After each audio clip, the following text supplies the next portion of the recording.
बिस्मिल्लाहिर्रहमानिर्रहीम। सवाल ये है कि कोई ऐसा शख्स है जिसके दोनों हाथ और दोनों पैर कटे हुए हों, तो ऐसा शख्स किस तरह नमाज अदा करेगा या उससे नमाज साक़ित हो जाती है? इसके बारे में फ़ुक़हाए इकराम का क्या कौल है और क्या राय है? जिसका जवाब ये है कि कोई ऐसा शख्स जिसके दोनों हाथ कूहनियों तक और दोनों पैर टखनों तक कट गए हों किसी हादसे की वजह से या किसी बीमारी की वजह से, जैसे भी अगर उसके दोनों हाथ कूहनियों तक और दोनों पैर टखनों तक कट गए हों और यहाँ तक वो ख़त्म हो गए हों, तो ऐसे शख्स के लिए ये मसला है कि वो बग़ैर वज़ू के और बग़ैर तयम्मुम के नमाज अदा करेगा। वो शख्स बग़ैर तयम्मुम के और बग़ैर वज़ू के नमाज अदा करेगा। ऐसे माज़ूर पर भी नमाज क्या है? साक़ित नहीं है। यानी कि इस हालत में, जिस हालत में नमाज अदा कर सकता है, उसी हालत में नमाज को पढ़े और नमाज को अदा करे। तो अब जिस आदमी के दोनों हाथ और दोनों पैर कट गए हों, तो उसके लिए भी शरीयत ये कह रही है कि नहीं, उसको भी नमाज़ें अदा करनी है। तरीक़ा उसको बतलाया है कि इस तरीके से उसको नमाज़ें पढ़नी है। लेकिन नमाज कितनी ज़रूरी इबादत है और मुसलमान पर नमाज का अदा करना कितना ज़रूरी और लाजमी है, ये यहाँ से समझ में आता है। आज का मुसलमान, आज के इस दौर का मुसलमान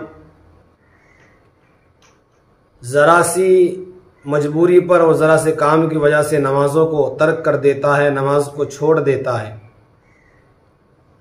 बल्कि बहुत सारे तो कोई काम भी नहीं है और कोई मशगूलियत भी नहीं है, लेकिन नमाज की आज हमें परवाह नहीं है, नमाज की फ़िक्र नहीं है। हमारे सामने से मस्जिद से आवाज़ें आती हैं, हय्या अलस सलाह, आओ नमाज की तरफ, और हय्या अलल फलाह, आओ कामयाबी की तरफ। लेकिन उसके बावजूद मुसलमान के जो है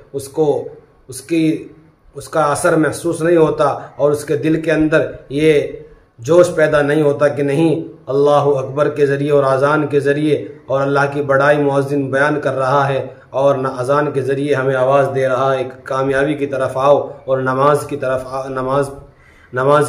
नमाज पढ़ो। लेकिन आज का मुसलमान अज़ान सुनने के बाद भी मस्जिद से आवाज़ें आती हैं, चारों तरफ से अज़ानों की आवाज़ें आती हैं, उसके बावजूद भी मस्जिद के अंदर नमाज अदा करने के लिए नहीं जाता है। कितनी बड़ी ये बदबख्ती की और नाकामी की बात है। आज हमें इस चीज़ का और इसकी कितना बड़ा इसका नुकसान है और क्या इसका हमें बदला मिलने वाला है, इसके बारे में आज हमें यकीन नहीं है। मेरे भाइयों, कल क़यामत के दिन जब इंसान अल्लाह के दरबार में हाजिर होगा और उससे अल्लाह ताला की नेमतों का और अल्लाह ताला ने उससे जो कुछ दिया है, अल्लाह ये हर चीज़ अल्लाह की नेमत है। हमारे कान भी अल्लाह की नेमत है, हमारी आँख भी अल्लाह की नेमत है और हमारी ज़बान भी अल्लाह की नेमत है।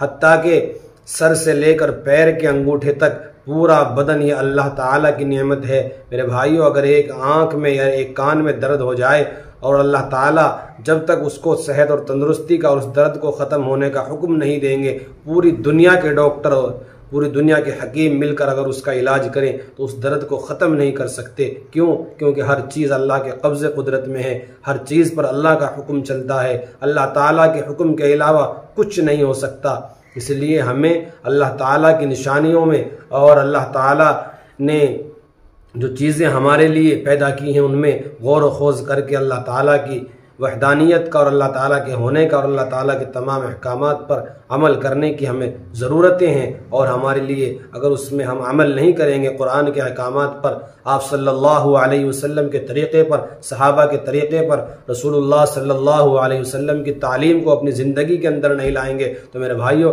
हमारे लिए ख़सारा ही ख़सारा है। इस दुनिया में भी नुकसान है और मरने के बाद तो नुकसान ही नुकसान है। इसलिए हम सबको चाहिए कि हम तमाम मुसलमान नमाज़ों की पाबंदी करें। नमाज़ों को कहीं से भी किसी भी तरह नमाज को छोड़ने की बिल्कुल गुंजाइश नहीं है। और जिस तरीक़े से हमें नमाज़ों के एहतमाम करना है, इसी तरीके से और भी बहुत सारी जो चीज़ें हैं उन सब का जो जिस तरीके से इबादत की जाती है, उन तमाम इबादतों में हमें अल्लाह ताला की इबादतें करनी हैं। और अल्लाह ताला ने हमारे लिए इस आसमान को देखिए छत बना दिया है। अल्लाह पाक फरमा रहे हैं कि मैंने इस ज़मीन को अपने बंदों के लिए फ़र्श बना दिया है और इसमें मैं क्या पानी बरसाता हूँ ताकि उनके लिए इसमें से अनाज उगे, उनके लिए इसमें फल उगे, उसके लिए उनके लिए इसमें से हर चीज़ की ये ज़मीन उनके लिए हर खाने की और उन पहनने की चीज़ों के तरीक़े को ताकि उगल सके और इससे पैदा हो सके। तो हर चीज़ इंसान की खिदमत में लगी हुई है। लेकिन ये इंसान इस दुनिया के रंग को देखकर, इस दुनिया की चाल चलन को देखकर और इसकी ज़रा सी इस महक को देखकर आज अल्लाह ताला को भूल गया है, जिसका खमियाजा भुगतना पड़ेगा मेरे भाइयों।